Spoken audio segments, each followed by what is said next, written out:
Good morning student.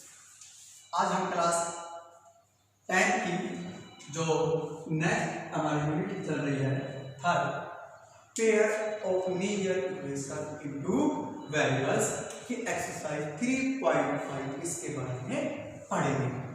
हमने pair of linear equation in to variable में यानी मेरे को दो इक्वेशन मिलती थी लीनियर इक्वेशन दो वेरिएबल के अंदर, और अब तक हमने दो तरीके से या टू मेथड से उसको सोल्व किया है, बाय एलिमिनेशन मेथड और बाय सब्स्टिट्यूशन मेथड।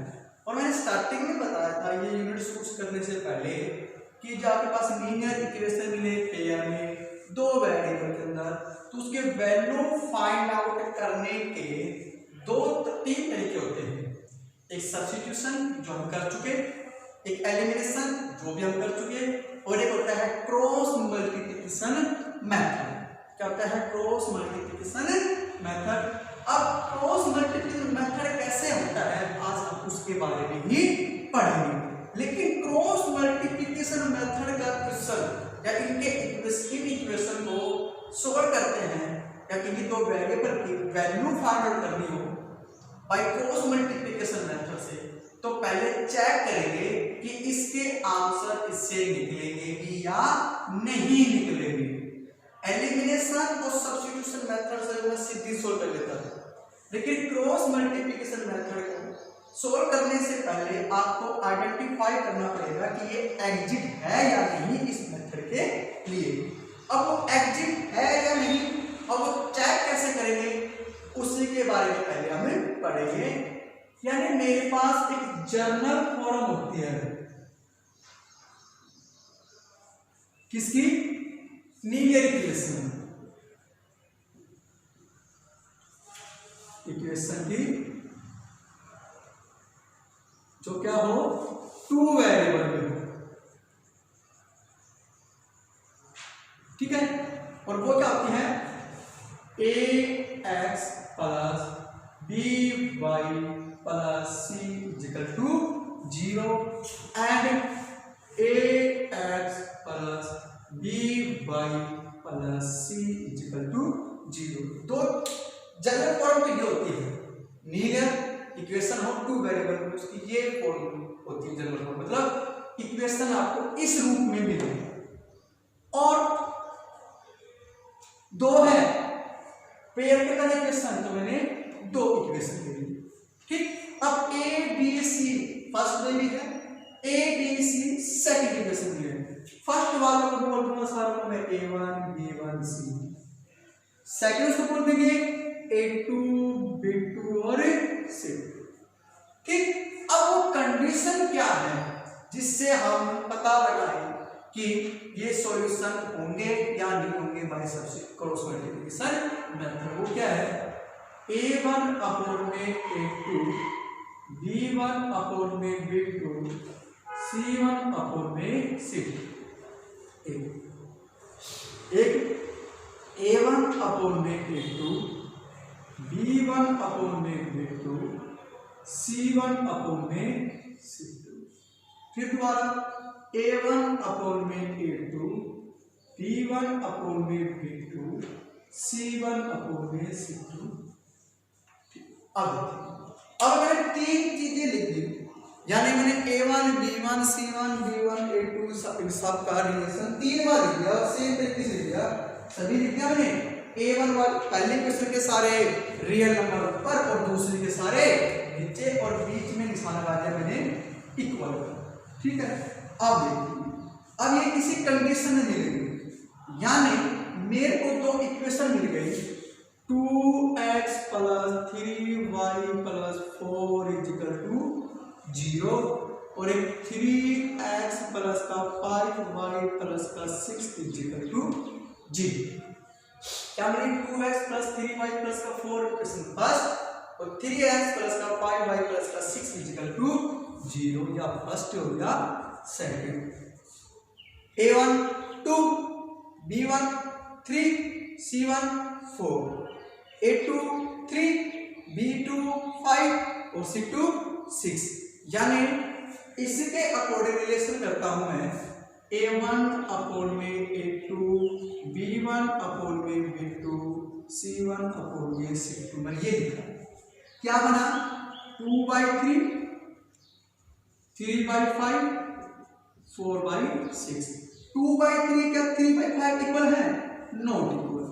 जब शुरू में ही दोनों के बीच में नॉट इक्वल का साइन लग जाए, यहां मैंने देखा नॉट इक्वल ऐसे कंडीशन, यानी कोई दो इक्वेशन है तो उसकी a1 और a2 की वैल्यू b1/b2 की वैल्यू के बराबर नहीं है। फिर आपको देखना कि आपके बराबर है या नहीं।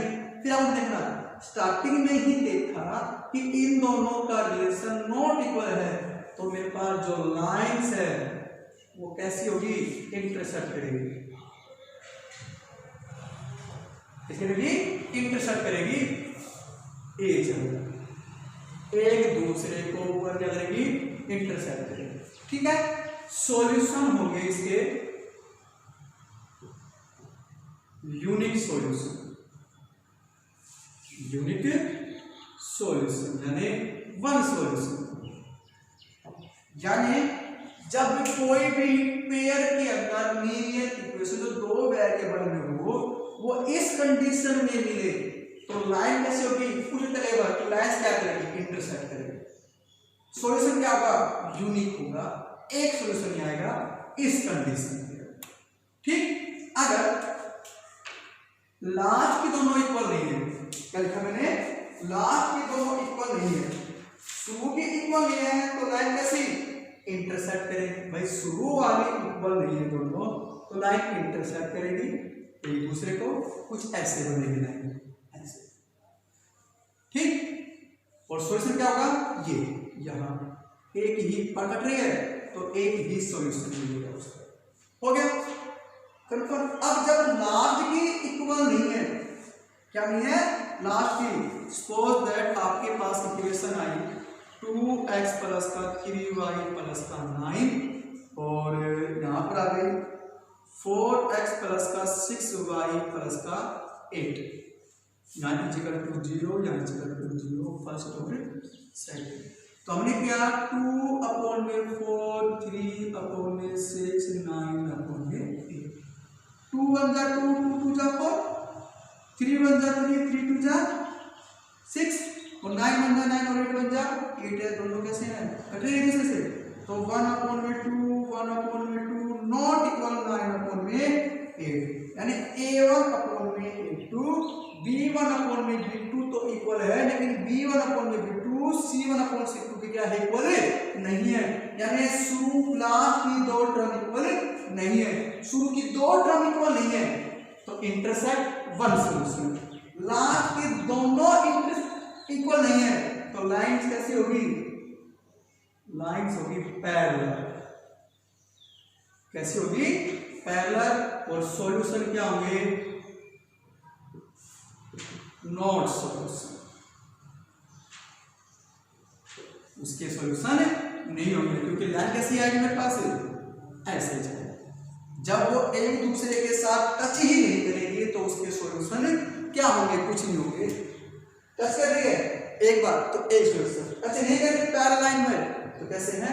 Not solution. यानी शुरू की टू इक्वल नहीं है तो क्या होगा? लाइन इंटरसेक्ट कर सॉल्यूशन 1। लास्ट की टू इक्वल नहीं है, लाइन कैसी होगी? पैरेलल और सॉल्यूशन क्या होंगे? Not solution. लास्ट वाला बचा। अब हमने क्या कर लिया? शुरू के दो नॉट इक्वल बता लिया, लास्ट के दो नॉट इक्वल है वो कर लिया। अगर तीनों ही बराबर है, तीनों ही कैसे हैं? बराबर है, तो मेरे पास लाइंस कैसी होगी? कोइंसिडेंट होगी। कैसी होगी? कोइंसिडेंट। ठीक है, और सॉल्यूशन क्या होंगे? मैनी। क्या होंगे? मैनी। यानी a1/a2, b1/b2 और c1/c2 तीनों का मान कैसा मिलेगा? इक्वल। तो तीनों का मान इक्वल मिले तो लाइन कैसी होगी? कोइंसिडेंट। और सॉल्यूशन क्या होंगे? मैनी। कैसे? यानी एक लाइन की वैल्यू जो आ गई दूसरी लाइन की वैल्यू उसके ऊपर ही आएगी, उसके ऊपर भी। यानी वो यहाँ पे टच कर रही है, यहाँ भी, यहाँ भी, यहाँ भी, यानी जितनी लंबी लाइन है वो उतने बार जाने उसको टच करेंगे तो क्या होंगे, इसके सॉल्यूशन में क्या होंगे, अनेक सॉल्यूशन होंगे, मैनी सॉल्यूशन होंगे। यानी क्रॉस मल्टीप्लिकेशन मेथड निकालने से पहले वो पूछेगा कि ये जो इक्वेशन है वो किस कंडीशन में है, इसमें है, इसमें है या इसमें है। ठीक रहेगा, इन तीन कंडीशन में से कहेगा, केवल उस एक कंडीशन देगा, केवल इसी कंडीशन में आप उसका आंसर फाइंड आउट कीजिए। तो पहले आपको देखना पड़ेगा कि मेरे पास इन तीनों में से किस कंडीशन में है और उस कंडीशन में निकालने के लिए कह रहा है या नहीं कह रहा है। तो क्वेश्चन हमारे पास फिर अब देखेंगे हम।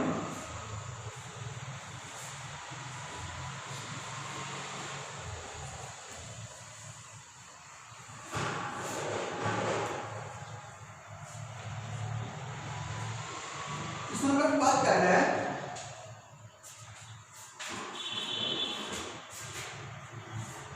which of following pair of linear equation has unique solution, no solution or infinitely many solution. In the case is a unique solution, find it by cross multiplication method.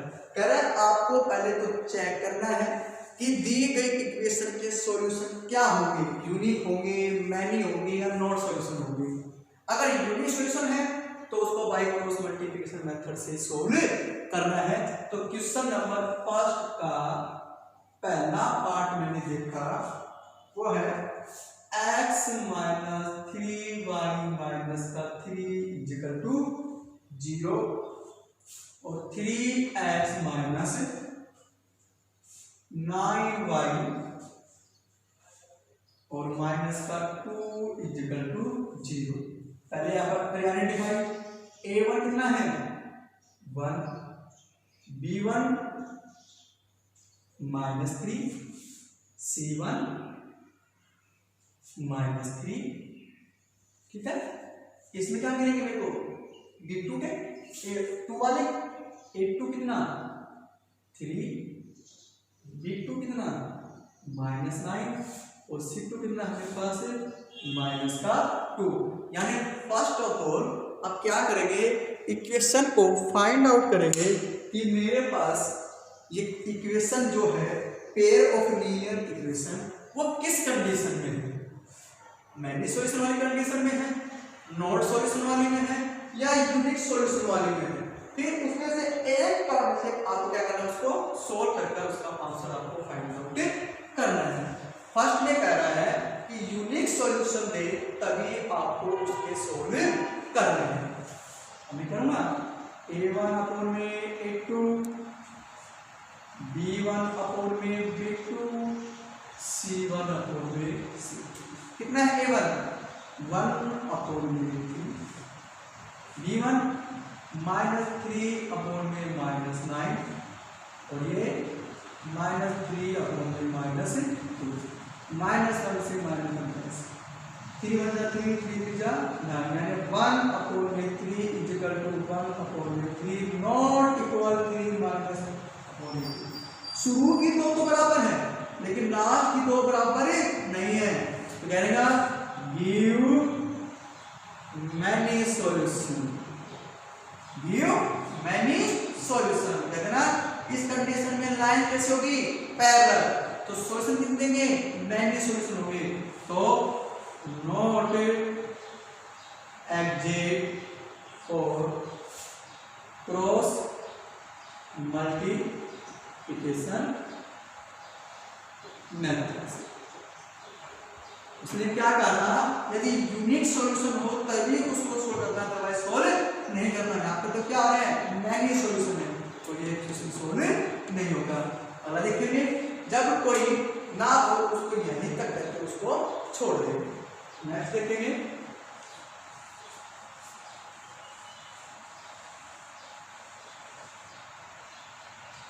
Next है मेरे पास 2x plus y minus का 5 equal to 0 equation first and 3x plus 2y minus 8 equal to 0 equation number 7। ठीक है, तो यहाँ पे first equation से a1 b1 c1 कितना है, a1 2 b1 1 तो c1 -5, यानी ध्यान रखना आपको बी ए सी जो भी वैल्यू करनी है विद साइन लेके आएंगे। अगर किसी वेरिएबल के साथ कोई रियल नंबर नहीं है तो आपको क्या है 1। ठीक, इसी प्रकार एंड बी a2 3 b2 2 और c2 -8। ठीक, करेंगे हम a1 अपॉन में a2 b1 अपॉन में b2 और c1 अपॉन में 6। वैल्यू पुट करेंगे, कितनी है a1 2 और a2 3, कितनी है b1 1 और b2 2। क्या ये दोनों इक्वल है, शुरुआत इक्वल है ना, तो ये नॉट इक्वल। भाई a1 अपॉन में a2 b1 अपॉन में b2 के इक्वल नहीं है, तो लाइन आर कैसे होगी, intersect and give one solution या यूनिक सॉल्यूशन। ठीक है, मेरे पास दी गई इक्वेशन पर कंडीशन इस मेथड से सोल्व करता पहला पार्ट, तो वहां पता चला था कि लाइन कैसी है, पैरेलल है और मैंने सॉल्यूशन देखी तो क्रॉस मल्टीप्लिकेशन के लिए एग्जिट नहीं है। इन दोनों को सोल्व किया तो पता लगा शुरू की दो इक्वल नहीं है। अगर शुरू की दो इक्वल नहीं है तो लाइन कैसे होगी, इंटरसेक्ट करेगी और ये कैसे सॉल्यूशन देगी, वन सॉल्यूशन यूनिक सॉल्यूशन देगी, है ना। इसलिए given equation exits for cross multiplication method के लिए। क्वेश्चन में कंडीशन है कि यूनिक सॉल्यूशन दे तभी आपको उसको सोल्व करना है। अब ये क्रॉस मल्टीप्लिकेशन मेथड का किस वेरिएबल में है, x y और यहाँ 1। यहाँ ले रहे हैं आपको वेरिएबल, यहाँ है आपके पास b1 अपॉन में b2, यहाँ आएगा c1 अपॉन में c2, अब यहाँ आएगा a1 अपॉन में a2 और यहाँ आएगा दोबारा b1 अपॉन में b2। ठीक है, क्या करना है, x y 1, पहले b1 अपॉन में b2, फिर c1 अपॉन में c2, फिर a1 अपॉन में a2 और फिर b1 अपॉन में b2। यहाँ जाएगा x के अपॉन, x है ना, इन दोनों की मल्टीप्लाई कीजिए b1 की c2 से, और इसमें माइनस होगा क्या, इन दोनों की मल्टीप्लाई b2 c। ठीक है, क्या दोनों की मल्टीप्लाई इक्वल टू कीजिए, अब आ जाएगा y के अपॉन में। अब इन दोनों की मल्टीप्लाई कीजिए c1 a2, इसमें से माइनस होगा इन दोनों की मल्टीप्लाई c2 a1, और अब 1 के अपॉन में इन दोनों की multiply a1 b2 minus a2 b1। ठीक है, पहले मैंने फॉर्मूला लगाया, x y 1 लिखा, b1 अपॉन में b2, c1 अपॉन में c2, a1 अपॉन में a2, b1 अपॉन में b2। इन दोनों की मल्टीप्लाई में से इन दोनों की मल्टीप्लाई क्या होगी, सब्ट्रैक्ट। इन दोनों की मल्टीप्लाई में से इन दोनों क्या होगी, सब्ट्रैक्ट। इन दोनों की मल्टीप्लाई में से इन दोनों कैसे होगी, सब्ट्रैक्ट। पहले वाली x के नीचे, दूसरी मल्टीप्लाई y के नीचे और तीसरे वाला 1 के नीचे। अब वैल्यू कर दीजिए x अपॉन में, देखिए कितना है b1 1 और c2 माइनस, यानी 1 मल्टीप्लाई माइनस माइनस कितना है b2 2 और c1 -5, यानी 2 मल्टीप्लाई -5, ये तो आ गया x के जेकर टू 5 के में। वैल्यू आपको ध्यान रखकर करनी है और यहाँ देखते तो उसका रूट क्या है मेरे पास, ठीक है। y के फॉर्म में क्या आएगा C1 8 2, तो क्या है C1 -5 और 8 2 -5 multiply 3 -5 multiply 3 minus C2 A1 -8 multiply 2 हो जाएगा -8 मल्टीप्लाई 2 इक्वल टू 1 के अपॉन में क्या है A1 B2, A1 क्या है 2 और B2 2, यानी 2 मल्टीप्लाई माइनस A2 B1 क्या है A2 3 और B1 1, यानी 3 मल्टीप्लाई 1। अब तक तो क्या क्या है ये फॉर्मूला लगाया, ठीक। सबसे पहले क्या किया कि ये क्वेश्चन क्रॉस मल्टीप्लिकेशन मेथड से सोल्व होगा या नहीं। कंडीशन है फर्स्ट क्वेश्चन में कि यूनिक सॉल्यूशन हो तभी होगा, तो मैंने पहले देखा कि कंडीशन अप्लाई करी, कंडीशन से पता चला कि सॉल्यूशन कैसे हैं यूनिक है, यूनिक है तो क्रॉस मल्टीप्लिकेशन से सोल्व होगा। फॉर्मूला लगाया x के अपोन में y के अपोन में 1 के अपोन में, x के अपोन में क्या जाएगा इन दोनों की मल्टीप्लाई इन दोनों से, और y के अपोन में इन दोनों की मल्टीप्लाई इन दोनों से, और 1 के अपोन में इन दोनों की मल्टीप्लाई माइनस इन दोनों से लिखा, तो क्या क्या मैंने वैल्यू पुट अप की, ठीक है। अब देखेंगे x अपोन में 1 मल्टीप्लाई माइनस